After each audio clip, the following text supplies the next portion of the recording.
L'autre jour, j'étais avec un pote qui vient de se lancer en e-commerce et qui me posait la question, quel est le taux de conversion optimal qu'il devrait avoir sur sa boutique? Et en fait, je lui dis ça dépend parce qu'il me dit ouais, j'ai vu des boutiques à 3, 4, 5%, c'est ça qu'il faut viser. Je lui dis ça dépend. Moi, j'ai des boutiques qui tournent à 1%. Parce qu'en fait, j'ai énormément d'articles de blog, de référencement, etc.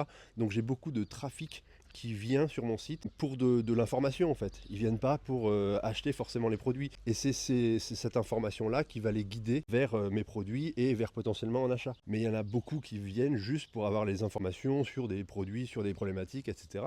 Et puis pas spécialement pour passer à l'achat. Donc il ne faut pas regarder en termes de taux de conversion vraiment. Si vous avez une boutique qui fait 1% de conversion, si vous savez pourquoi, c'est OK. Après, si vous faites vraiment que de la publicité payante et que tout votre trafic vient d'une acquisition payante, là, oui, effectivement, il faut viser plutôt 3%, 4%.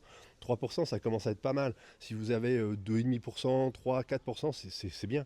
Si vous avez plus, c'est super. Mais, euh, mais voilà, il faut savoir que si vous faites du SEO, vous pouvez avoir beaucoup de gens qui viennent juste pour lire vos articles, sans forcément avoir l'intention d'acheter quoi que ce soit.